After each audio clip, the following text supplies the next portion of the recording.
네, 안녕하세요. 심플케어입니다. 저희 심플케어는 네이버 카페 장기요양 경영학과를 운영하고 있습니다.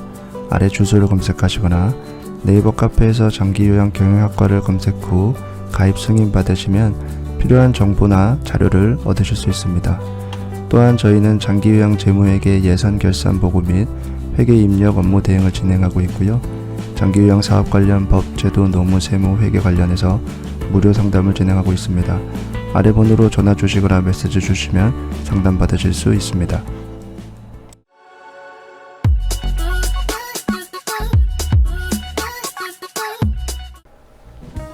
네, 안녕하세요. 심플케어입니다. 이번 영상에서는 2020년 장기요양 재무회계 주간보호 세출 예산안 작성 방법에 대해서 알아보도록 하겠습니다. 해당 영상에서 사용되는 예산 프로그램은 아래 번호로 문의 주시면 구입하실 수 있습니다. 우리가 지난 영상에서는 이제 2020년 주간보호 예산 프로그램 세입 예산안 작성 방법에 대해서 알아봤고요. 이번 영상에서는 세출 예산안 작성 방법에 대해서 알아보겠습니다. 일단은 세입과 마찬가지로 세출도 예산을 이제 처음 작성하시는 분들은 이 항목들이 어떤 내용인지 익숙하지 않으신 분들이 계실 텐데, 그런 분들은 여기 항목들을 각각 클릭하시면 이렇게 설명 메모가 있기 때문에 설명 메모를 참고하셔서 예산을 작성하시면 되겠습니다. 그리고 세입 예산과 마찬가지로 세출 예산도 조금 넉넉하게 작성하실 필요가 있습니다. 예를 들어서 내가 한 달에 직접 보조비를 10만원씩 해서 1년에 120만원이 발생할 거라 생각된다. 또는 수영비 수수료가 마찬가지로 한 달에 20만원씩 해서 1년에 240만원이 발생할 것으로 예상된다 라고 해도 조금 더 넉넉하게 이제 세출 예산을 작성하는 거죠. 그리고 해당 프로그램에서는 이제 이런 여러가지 색깔의 셀들이 있는데, 이 셀들 중에서 다시 한번 말씀드리지만 연한 노란색으로 되어 있는 부분만 클릭하셔서 이렇게 금액을 입력하신다든지 작성하실 수가 있고요. 그 외의 색깔의 셀을 이제 이렇게 입력하려고 하면 시트가 보호되어 있어서 입력할 수가 없다라고 메시지가 뜨기 때문에 이 연한 노란색으로 되어 있는 부분만 작성하셔서 예산을 편성하시면 되겠습니다. 그런데 여기 보시면 이제 급여, 수당, 일용차급, 퇴직금 및 퇴직적립금, 사회보험 부담금은 우리가 이거를 이제 인건비 관련 이제 세출 항목이라고 하는데, 모두 입력할 수 있는 란이 연한 노란색으로 되어 있지 않죠. 그래서 실제로 입력을 할 수가 없습니다. 근데 이 부분은 이제 앞으로 다음 영상에서 이제 확인하실 수 있는 임직원 보수 일람표라는 것을 작성을 하게 되면 자동으로 입력이 될 것이기 때문에 이번 영상에서는 이 인건비 관련 세출 항목은 제외를 하고 나머지 세출 항목에 대해서 어떻게 작성하는지 한번 알아보도록 하겠습니다. 우선 기간운영비는 기간운영 및 유관 기관과 업무 협의 등에 관한 각종 경비라고 되어 있는데, 이 기관운영이라는 게 사실 굉장히 그 범위가 광범위하죠. 그래서 어떤 부분에 실제 써야 되는지 기간운영비가 내용이 딱 떨어지지는 않지만 실무적으로는 이런 경우에 사용할 수 있다라고 보시면 될 것 같은데요.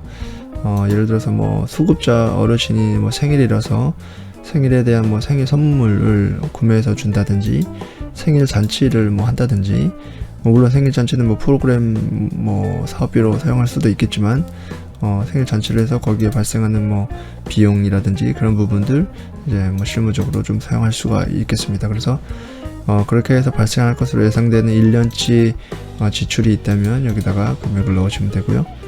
그 다음에 직책보조비는 시설 직원의 직책 수행을 위하여 정기적으로 지급하는 경비라고 되어 있는데, 일반적으로는 이제 시설장, 센터장 이런 사람이 직책이 있는 거죠. 그래서 그런 사람들에게 일반적으로 말 그대로 판공비 형식으로서 이제 돈을 지급할 수가 있습니다.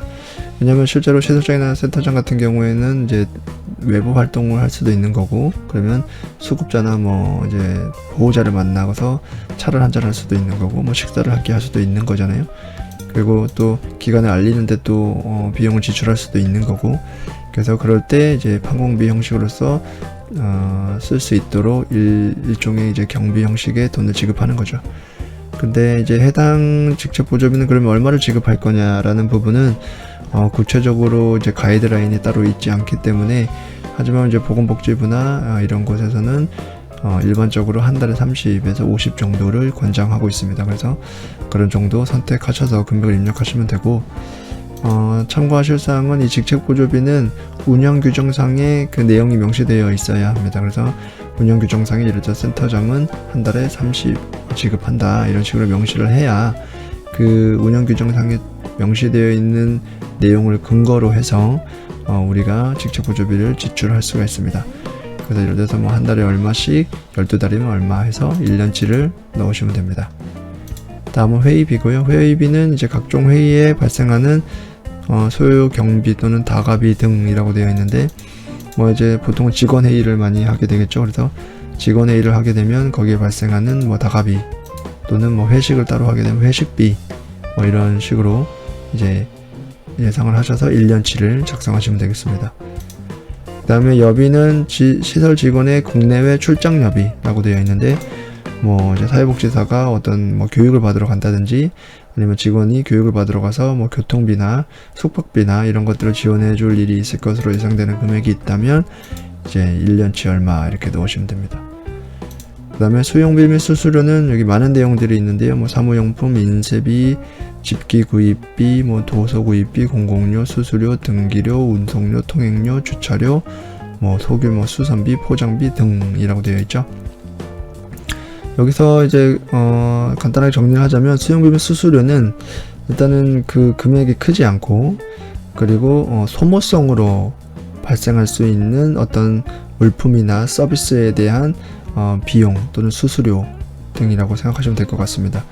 이 수용비 및 수수료와 이제 자산 취득비가 좀 비교를 할 수가 있는데, 자산 취득비라는 것은 좀 금액이 고가이고 또 고정되어 있는 자산이라고 보시면 되는데, 우리가 뭐 어떤 의료기기 또는 사무집기, 그 정도로 좀 고가이면서 자산의 형태를 띠고 있는 고정되어 있는 물품들은 보통 자산 취득비로 넣으시고, 보통 저가이면서 소모성 어떤 물품이나 서비스를 제공받고 지급하는 물품 대금이나 수수료 같은 경우에는 이제 수용비 및 수수료로 입력하시면 됩니다. 그래서 그런 내용에 대한 금액을 1년치 발생할 수 있는 금액을 넣으시면 되고, 공공요금 및 제세공과금은 우편료, 전화료, 전기료, 수도료, 가스료, 뭐 오물수거료, 그리고 이제 제세공과부금이라고 해서 뭐 자동차세, 협회가입비, 화재, 그리고 자동차 보험, 그 밖에 각종 보험료, 여기는 이제 배상책임 보험료도 포함이 되겠죠. 그래서 해당되는 공공요금 또는 제세공과금은 한 달에 얼마 정도, 그러면 12달이면 얼마라고 해서 1년치를 넣으시면 됩니다. 차량비는 이제 성령 차량 또는 성령 차량을 제외하더라도 시설 운영을 위해서 사용되는 등록되어 있는 차량 운행 일지를 쓰는 차량이 있다면 그런 차량까지 모두 포함해서 발생하는 유류대, 그러니까 기름값 또는 가스료, 그리고 차량 정비, 소모품, 교체비 뭐 이런 것들 등등을 넣으시면 됩니다. 그 중에서 차량 보험료는 이제 제세공과금에 넣으시면 되고요. 그 다음에 임차료는 이제 주간보호 같은 경우에는 주간보호까지는 우리가 임대가 가능하기 때문에 이제 뭐 한 달에 발생하는 임대료 얼마, 그리고 거기에 대한 뭐 12달치 1년에 얼마 이렇게 넣으시면 됩니다.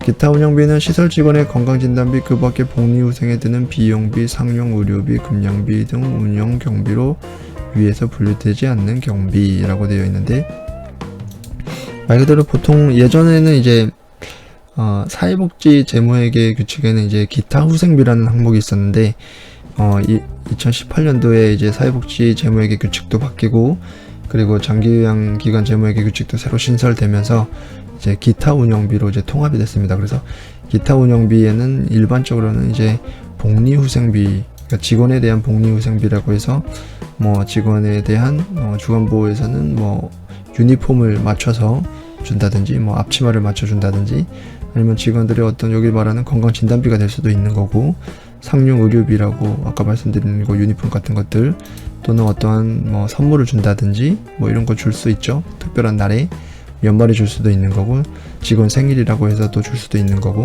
그래서 그런 직원에 대한 후생비로서 발생할 것으로 예상되는 금액이 있다면 그 1년치를 작성하시면 됩니다. 그리고 이제 시설비는 부대 경비 그 밖의 시설. 보통 이제 시설비라는 것은 주간보를 운영하면서 시설을 추가적으로 이제 생기게 되는 건 부대 경비 말 그대로 예를 들어서 이런 게 있을 수 있겠죠. 건물에서 이제 옥상에 텅 비어서 옥상에다가 어떤 정원을 새로 꾸미려고 한다. 그러면 그것은 이제 부대 시설이 되는 거거든요. 그러면 부대 시설을 새로 이제 설치하고 또는 구비하는 거기 때문에 거기에 대한 시설비라고 보시면 되고, 자산 취득비는 위에서 이제 수용비밀 수수료를 받지만 고가이면서 그리고 고정 자산으로 볼 수 있는 물품들 뭐 의료기기, 사무기기 또는 뭐 컴퓨터도 될 수 있고 책상도 될 수 있고 뭐 소파도 될 수 있고 뭐 그런 것들 해서 고가이면서 고정적으로 있을 수 있는 그런 물품을 구매한다면 그것은 이제 자산 취득비가 될 수 있습니다. 또한 자동차를 구매할 때 또 자산 취득비가 될 수 있고요. 자동차를 이제 구매할 때 할부로 구매하는 경우가 있죠.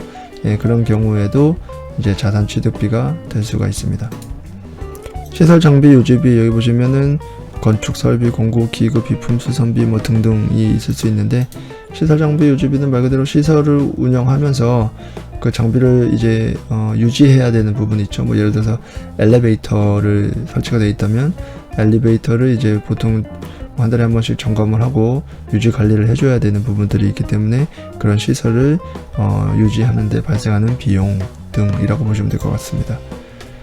생계비는 이제 말 그대로 이제 어르신들 주부식비 등이 될 거고요. 수용기간 경비라는 것은 수용기간 말 그대로 이제 어르신들의 서비스를 제공받는 시간 동안에 사용하는 것들, 보시면 뭐 치약, 칫솔, 수건 뭐 이런 게 있을 수 있고, 또는 뭐 어떤 이불이 있을 수도 있고 낮잠 잘 때 뭐 베개가 될 수도 있고 뭐 등등 어르신들이 그러니까 수급자가 사용하는, 수급자만 사용하는 어떤 물품들이 있다면 그런 것들은 이제 대부분 수용기간 경비로 잡으시면 될 거고요. 의료비는 입소자에게 뭐 의료를 뭐 예를 들어서 뭐 단체복을 맞추는 게 있다면 뭐 의료비 정도가 될 거고, 의료비는 이제 어르신들이 이제 주간보호 서비스에 와서 병원을 가거나 뭐 약국을 가거나 해서 이렇게 서비스를 제공하는 경우가 있죠. 보통 그런 경우에 기관에서 먼저 비용을 제공하고 추후에 본인 부담금을 받을 때 다시 받는 이런 성격이 발생하기도 하는데, 그럴 때 일단 우리가 지출을 해야 되기 때문에 병원비라든지 약제비라든지 이런 것들을 지출해야 되기 때문에 그때 지출하는 항목이 이제 의료비가 되겠습니다.